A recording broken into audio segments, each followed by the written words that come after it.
Welcome back to another video on my channel. Today I'll analyze the match between Morocco and Portugal. Morocco started the match with their usual 4-1-4-1 formation. Soufiane Amrabat played as a single pivot, while Youssef Nusayri played up front. Walid Regragui gave clear instructions to Youssef Nusayri during the defensive phase. He was applying this man-to-man marking style against Ruben Neves, while Portugal was building up. This stopped Portugal from building up their attacks on the ground, so Bruno Fernandes was forced to drop down to receive the balls from the defensive line. Bruno would then apply Portugal's main attacking tactic. Portugal concentrated on performing plenty of these switches towards the left-hand side of the pitch. Rafael Guerreiro would be positioned as wide as possible to take the advantage from Morocco's compact defensive line. On the other hand, Portugal applied high pressure while Morocco was building up.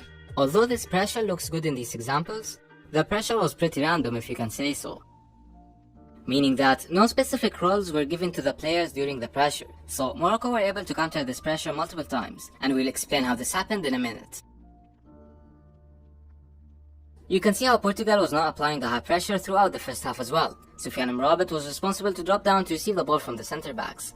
Portugal's shape during the attacking phase looked like this: 3 midfielders of Bruno, Bernardo and Ruben Neves in the midfield, and 3 very compact forwards positioning between the lines, and finally Diogo Dalot and Rafael Guerreiro on the flanks. Again, Fernando Santos did not prepare a creative way to break through Morocco's defensive block. Instead, Portugal tried to go for a lot of these long balls as the forwards go for blindside runs behind the defensive line. We must also say that Morocco was not by any means using a low block during the first half, but the tactical awareness of the players allowed them to keep the compactness of the block and mark the passing lanes. You can see how Portugal are just pushing numbers up front, without actually having a plan to perform any kind of link-up plays between the block. So, up to 6 players positioned here, but again, no one to link with them from the midfield. As mentioned earlier, Portugal concentrated on the left flank, by trying to position as many players as possible between the lines. Fernando Santos asked his midfielders to go up front. Here we can see Bernardo Silva playing in the left wing position. Similarly, the same shape again from Portugal, but now João Felix in that position. The only threat that Portugal was able to create was whenever Rafael Guerreiro linked with any of these midfielders on the left flank, and then actually moved forward with the ball.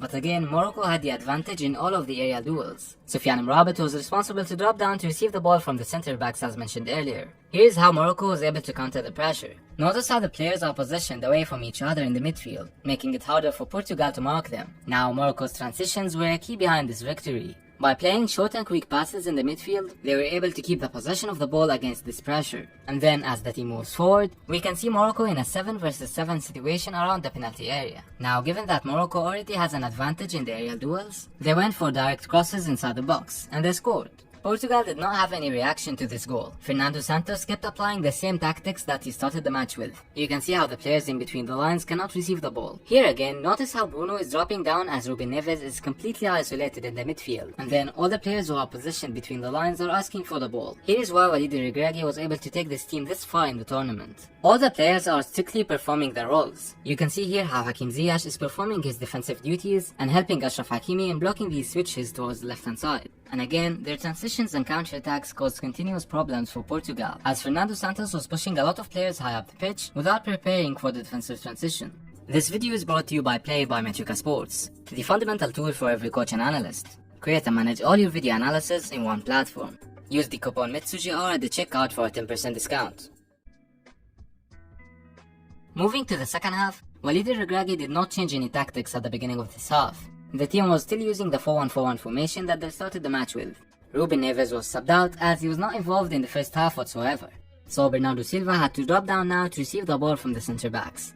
Bruno Fernandes was playing higher up the pitch. But again, you can see how all these midfielders are playing anywhere but in their actual positions, thanks to the great defensive awareness and shape of Morocco. Fernando Santos also asked his players to be positioned around the penalty area and beside the centre backs to go for long balls. Notice how Morocco are closely marking each and every player from Portugal who is positioned around and in between their defensive block. And again, notice how the majority of these examples had the ball with 3 players at the back from Portugal. More minutes into the second half, Morocco started using a low defensive block. Notice how compact this block was, making sure the ball is always outside the block. Walid Regragui concentrated on these counter-attacks. Morocco actually missed a chance or two of scoring the second goal. Notice this 5 versus 5 situation, thanks to their quick attacking transitions. Walid Regragui also showed great reactions to how the game was progressing. He actually made the first change by using 5 players at the back, using this 5-1-3-1 formation, with Amrabat still playing as a single pivot. Now, Fernando Santos did not do anything differently. His reaction to the 5 players at the back was to ask more and more players to be positioned around these defenders in order to cross the ball inside the box. Walid Regragui made the second change by using a double pivot in the midfield, consisting of Soufiane Mrabat and Ezzeddine Nahi. This change was done to close down the spaces in the 5-man defensive line. Basically, Soufiane Mrabat was responsible to cover the spaces behind the fullback whenever they were pulled out of possession. Since Portugal had more numbers around the box, this play was performed multiple times, but Mrabat was always there marking the passing option. Vitinha was subbed in to help Bruno and Bernardo Silva move higher up the pitch, as he was now responsible to drop down and receive the balls from the centre backs. But again, the bigger issue was linking up with the players between the lines.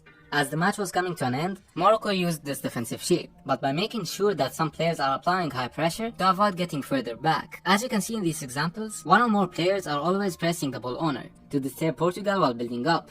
Fernando Santos asked multiple players to be positioned between the centre backs, as you can see, but Portugal was struggling in connecting the crosses inside the box, so you can see how the block is divided into 2 halves, one applying a low block to close down the spaces, and